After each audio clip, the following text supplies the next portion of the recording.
sclerosis is what? The myelin sheath. That's exactly right. So if you blow this up, the myelin sheath, okay? So the myelin sheath is a lipoprotein layer that surrounds an axon, okay? What it does is allows currents to be conducted extremely fast and maintain their intensity as it travels down an axon, okay? So the speed is generated by how the electrical impulse is generated down this with regards to it fires at these particular spots, which are called what?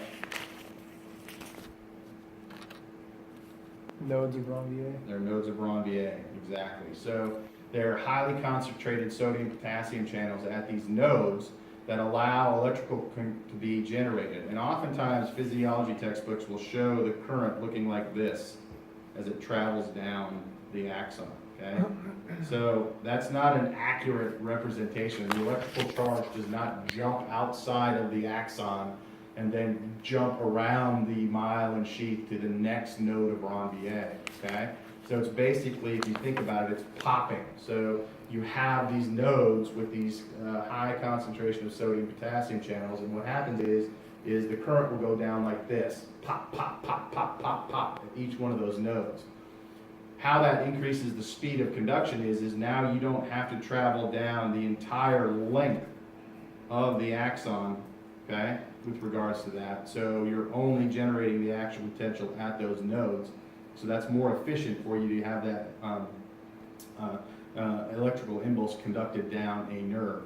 If you take away that myelin sheath, now you slow conduction because the electrical impulse now has to travel down the entire area of that exposed axon underneath what was formerly the myelin sheath. And unfortunately, there's not a lot of sodium-potassium channels underneath there, so that current slows down. It also leaks out, okay? So it loses the intensity because current is leaking out, and so you may get to the next node down here, you may not have enough voltage to fire that node, and so the conduction then stops. That's what happens with multiple sclerosis. Now this is occurring in the central nervous system, okay? So only demyelination occurs in the brain and spinal cord.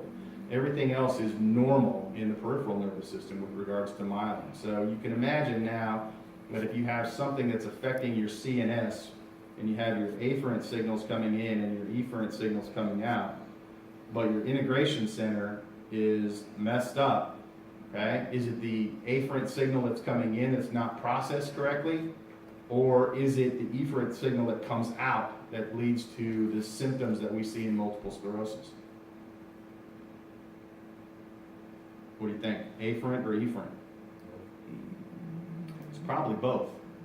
You're exactly right. It is signals that are coming in are probably not processed correctly, and then efferent signals that are coming out are probably not processed correctly. So it's a complex disorder, and then if you look at the areas that are affected, the amount of the brain tissue that's affected, it can have a litany of different physical symptoms and signs that you can see with MS patients. But that's the reason that you see that is you're affecting neural conduction in the central nervous system, because it's your own body is attacking myelin within the central nervous system. It thinks it's a foreign body, okay?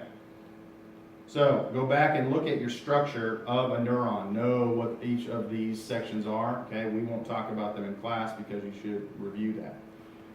So how do we generate this electrical potential? Well, it's based upon the concentrations of ions across the cellular membrane, okay? So here's our standard picture of a cellular membrane. Austin, you drew these before for us. What are these right here? Specifically right here. So what are the black squiggly lines in there? The tails, okay? So there's the heads and the tails that create this membrane. And if we look at the nerve tissue, this would be the concentration of specific ions in a axon, okay? So on the inside, 12 millimolar sodium, outside 145, potassium 150 on the inside, 5 millimolar on the outside. Chloride, 9 millimeter on the millimolar on the inside, 125 millimolar on the outside, okay? And then calcium, very small concentrations on the inside and 2.5 millimolar on the outside, okay? So this is what it would look like at rest, okay? These concentrations. Based upon that, there is a voltage that's created based upon these intracellular concentrations and extracellular concentrations at rest. What is it? In millivolts. Anybody remember? The threshold, I remember it's like negative 55 or something. So the resting membrane potential based upon this concentration of ions is minus 70 millivolts. Okay? So how does it maintain that resting membrane potential? Let's go here and look at, hopefully this will work this time.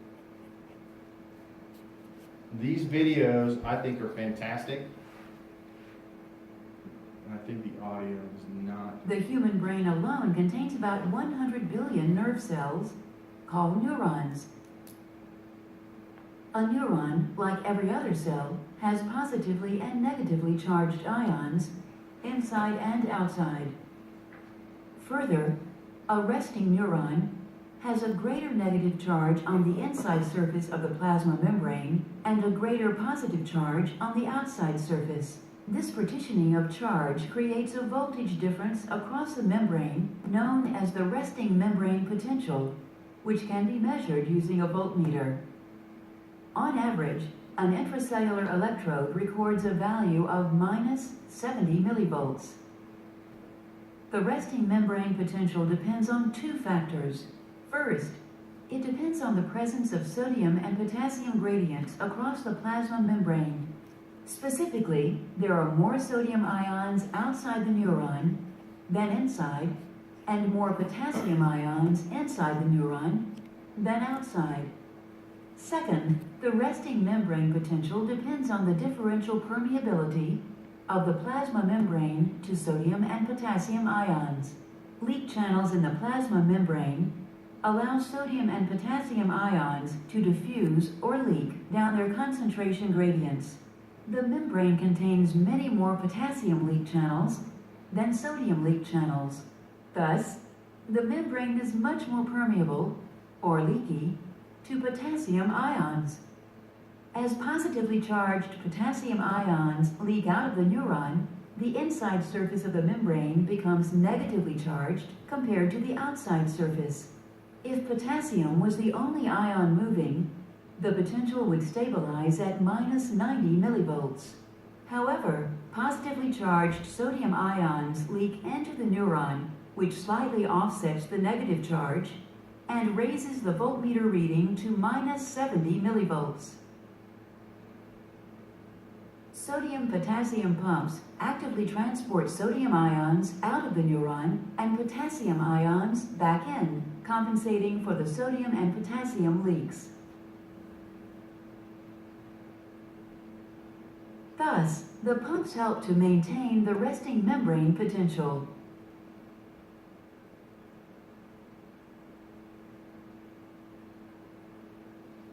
So these videos will be up on Canvas. I don't know if they're up. I don't think they are. I think I have to put them up there, so I'll put them up there today. But I think they're really great videos. I love them because you get to see what's going on with that. And to see it in 3D, it is amazing, I think, to look at that. And you can see the outside of that neuron with all those sodium, potassium leak channels and those active sodium, potassium pumps in there, okay? So if you see that in a two-dimensional figure on your textbook, this, I think, gives you a much better representation with it. So look at these, watch them over and over again, and for the exams, and you'll understand how resting membrane potential is done with regards to the potassium leaking out and the sodium leaking in, and then those active transport pumps maintaining the minus 70 millivolts membrane potential. Because that's going to be important. That minus 70 is going to be important on how physiologically these axons function. So any questions on that? Yeah. I guess there's going to be more leaky channels at the nodes of Rabier versus underneath the balance sheet. So when those ones, well, we're going to talk about that. So with those, with the leaky ones, it's probably going to be just like you saw there. So what you're going to see with the nodes of Rabier is the number of channels are going to be more with regards to the active transport of sodium and potassium out when we're generating action potentials. So we'll show another video on that in just a moment, okay? So any question on resting membrane potential? Okay? So if you have a voltmeter, anybody have a voltmeter that they own? Really? How do you guys measure voltage at your house? A little disappointing. So we have one in the lab because we're always worried about something voltage-wise. So I think that Dr. Ryan has one constantly with him at all times in the LPL, does he not? Never seen him use it. He does, trust me. He's that guy's a guru with electricity, so he's got a voltmeter, okay? So it's a key tool in the laboratory. Basically what you can do is insert a electrode into wiring or any kind of electrical device, and you can get voltage or charges that can be measured. You could do the same thing with a neuron. You could actually stick a needle into the axon of a neuron, and you could measure the electrical potential across that. And this is where we get this minus 70 millivolts, okay? So if we're looking at this figure, we have membrane potential, voltage in millivolts, and then time is on the x-axis in milliseconds, okay? And so what happens when you get depolarization of an axon? Okay, so this is what we're talking about now, is generating that electrical impulse so that it will come down to down the axon. And so what happens is, tell me what happens. You guys should know this. In order for us to get a depolarization, you can see the resting membrane potential went up. It went from minus 70 to, in this case, how high is this? Maybe minus 65, okay? So how did it go from minus 70 to minus 65?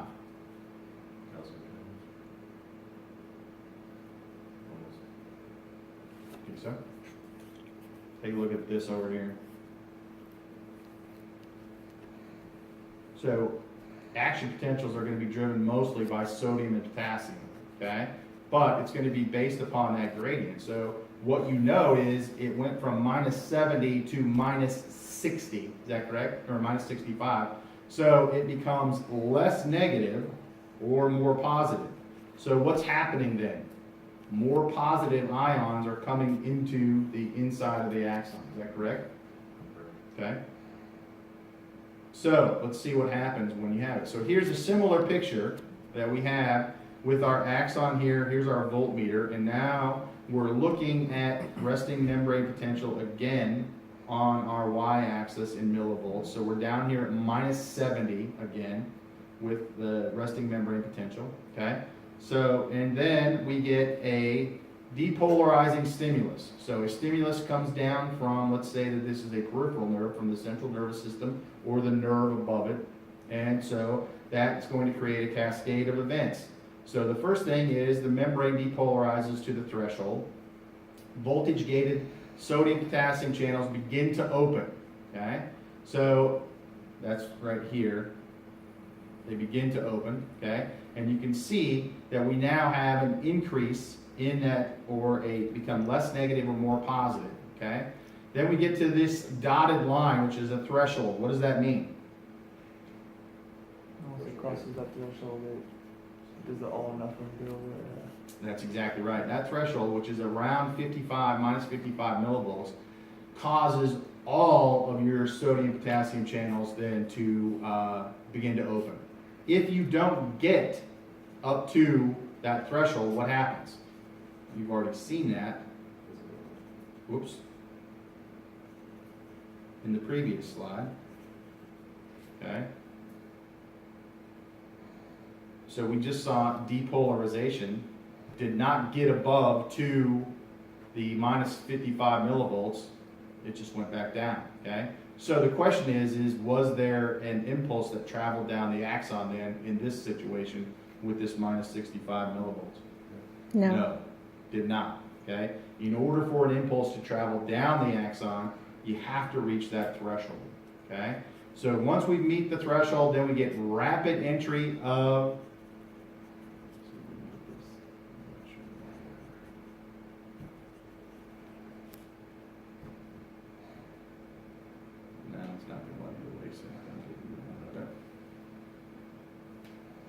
So,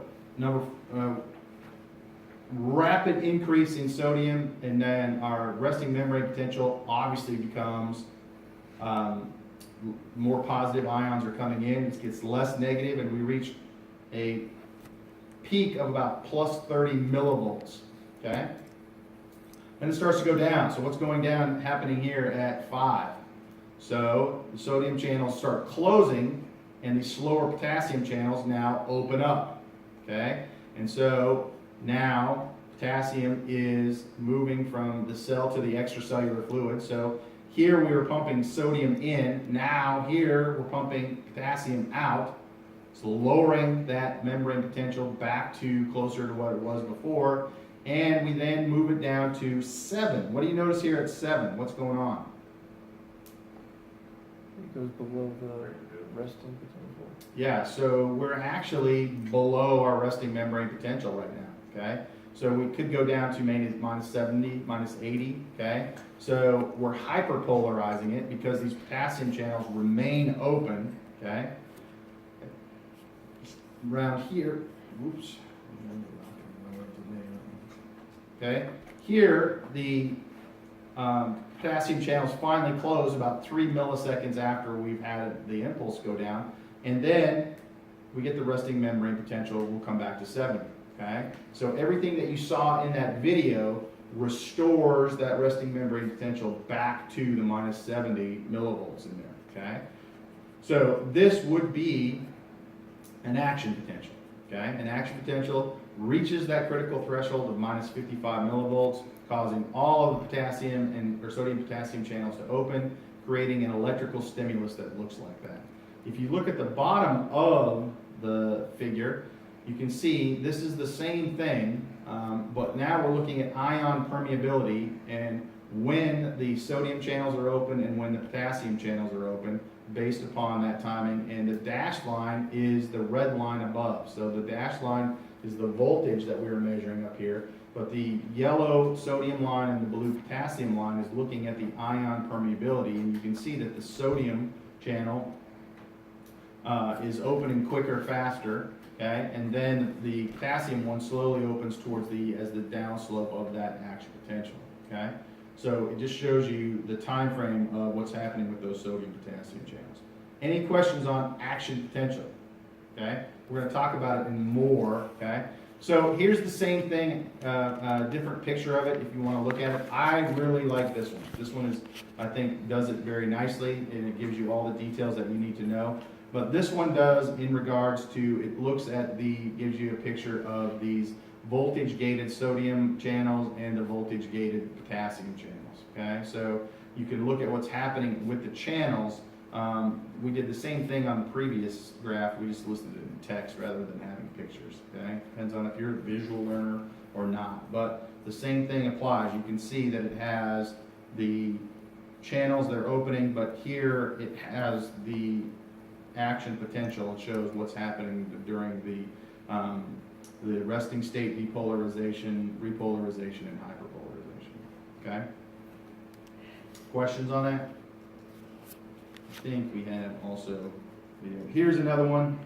It's a nice one that shows the exact same thing that we saw before, okay, with regards to the membrane potential. This one has the top one on the channels, but this is something that that is important in this figure is excitability, okay? So before we gave this stimulus that came down, let's say we gave an electrical stimulus that caused this action potential, the excitability of this neuron was very high. But once the stimulus is given, the excitability of the neuron now goes to 0. What does that mean? You can't, stimulus. Say yours again, Austin, and line say yours. It closes it off to further stimulus.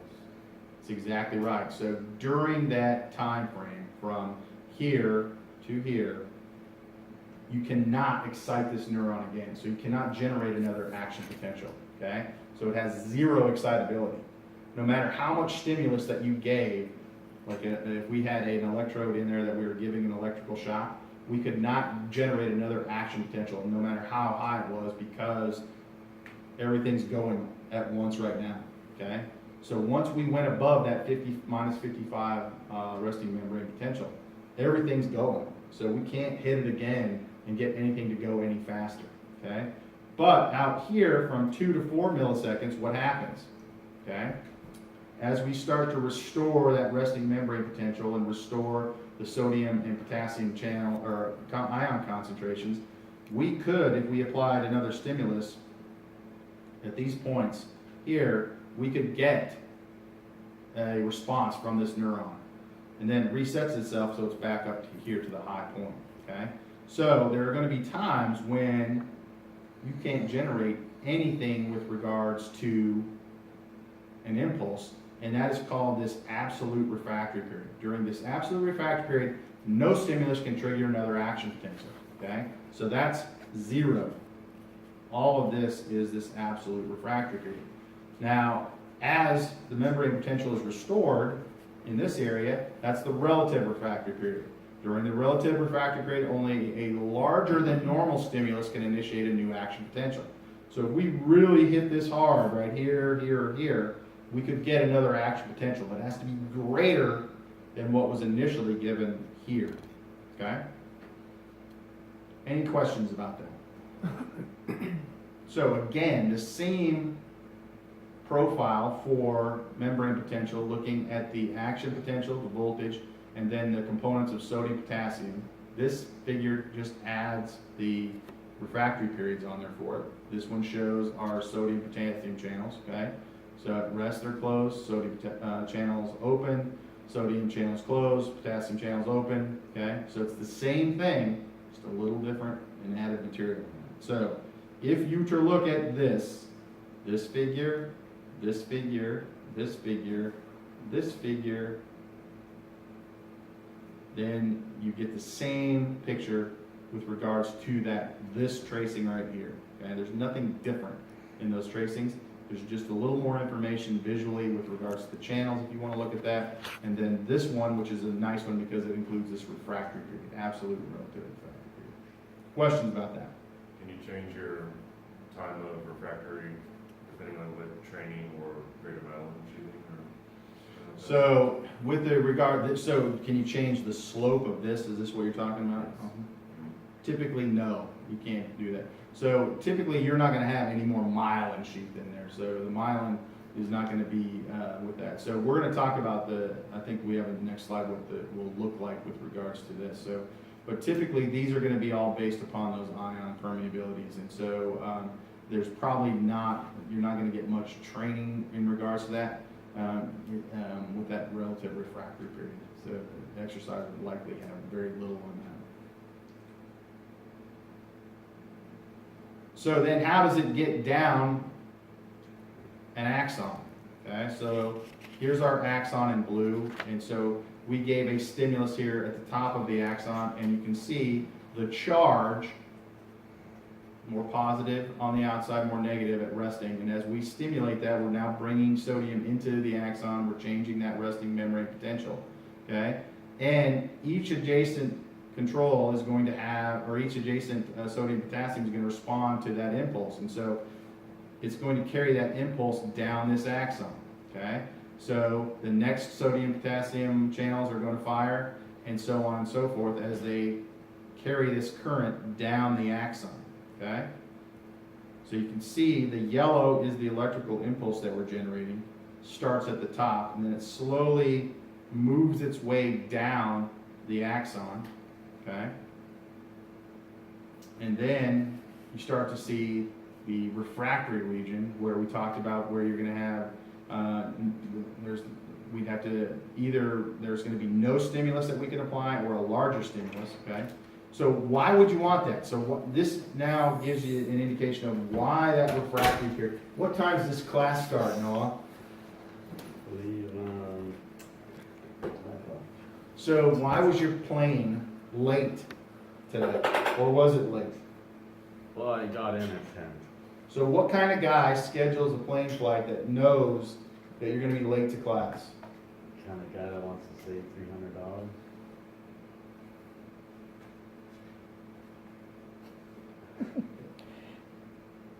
Everybody? Yeah. Austin's one. Yeah, it's pretty smart to me. We are going to require you to do a penalty lap around the fountain.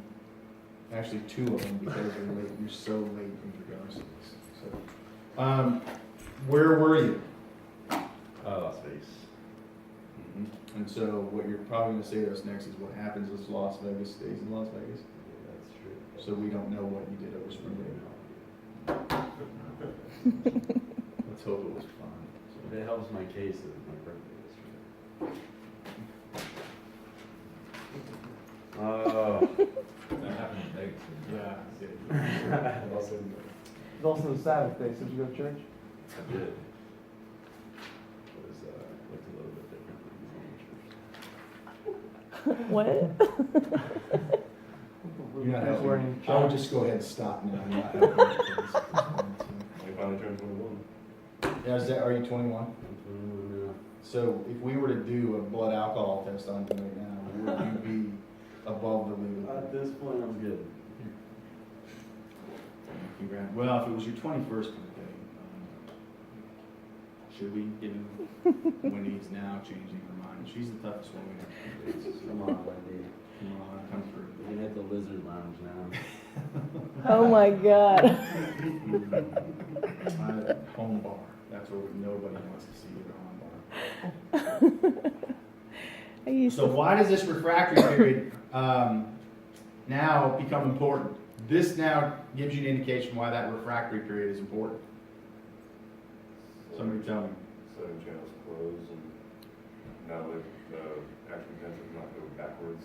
Exactly. Now it forces that action potential to be unidirectional, which we want it to go down the axon, right? Okay? If you automatically restore the membrane potential, it's possible then that impulse then could go back this way if these channels were able to conduct an action potential, correct? So the refractory period, by not allowing an action potential to be generated during the absolute refractory period, and then a higher than normal stimulus in the relative refractory period, ensures that we get this impulse to travel down the axon as opposed to going in both directions. If it's going in both directions, defeats the purpose, right? We want it to go one way to the effector region that we want it to go to. If we have it apply a stimulus and electrical impulses are just going all over the place, that's problematic, right? Okay? It allows then for this action potential to go in that unidirectional mode, and that's why the refractory period is important, okay? So, sweet, intelligent design, isn't it? Thinking about this is we're now conducting electricity inside your body, but you guys don't feel anything, do you? You guys, when you're walking along, you all of a sudden go like that? No. Somebody might. I think I was driving behind a guy that was a little twitchy today. Never trust a guy that's twitchy. So, it's probably knows friends from Vegas. But it prevents the refractory period now is great because that electrical impulse is now going one way to where we want it to go as opposed to just randomly going in there. It allows us to control it, okay? So it's a great system. If you think about humans, and if you could design a human, we couldn't do this. We're very gifted and very talented. By the way, did you guys know that Stephen Hawking passed away? Oh, Very- yeah. very sad. Insanely sad. Yeah, so intelligent, bright guy, flame gone. People like that. What's Huh? that? Wednesday morning or Tuesday night? I think so. Wednesday is when I heard Wednesday it. morning, Yeah. So if we look at this conduction of an action potential, you can think of it as a series of dominoes going down. We want it to go this way, okay? And because the dominoes have fallen and they're not reset up, that's that refractory region, it's gonna push it this way. So this one's a great one is, now instead of, if we look at panel B, we're now looking at the same action potential here that we're looking at, okay? But this time we have 11 voltmeters that are stuck into the axon, okay?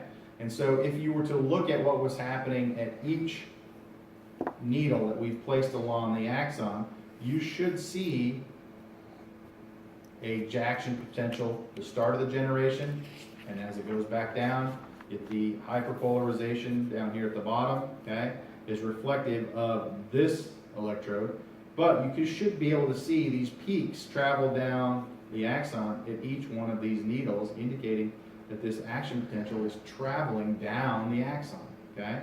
So this needle here is measuring this voltage, and this needle is measuring this voltage here as this action potential is traveling down, okay? We can do that in a nerve, and the reason that we know that is somebody's likely done that, okay? And so someone has stuck voltmeters into a nerve and stimulated it to look at the voltage that goes on with that. They're not just assuming that. People have probably done this in the past, with the voltmeter, so that you can look at that current change as it's traveling down the axon. And it's obviously going to be pretty fast, okay, because we're talking about milliseconds in the previous figures, okay? So any questions about how an action potential then travels down this axon? Again, this is all a review from anatomy and physiology. Yeah, Wendy? So it's not just one action potential, it's multiple action potentials going down the axon. So don't think of it as multiple action potentials in regard. It's one action potential that's traveling down. Okay. So if you think about it here, this is the action potential in yellow that's traveling down, okay? And what you're doing is you're just measuring the voltage as it goes down, okay? So each one of these needles or electrodes that's put in here is just measuring the voltage as that action potential travels down. So you don't get, this isn't an action potential, or you don't have multiple action potentials here. This is one action potential traveling down. It's just the voltage being measured at different sites. Okay. Does that make sense? Yeah. Okay? But it should look the same as it's traveling down that axon, and it does. Which is beautiful. Do you have a voltmeter?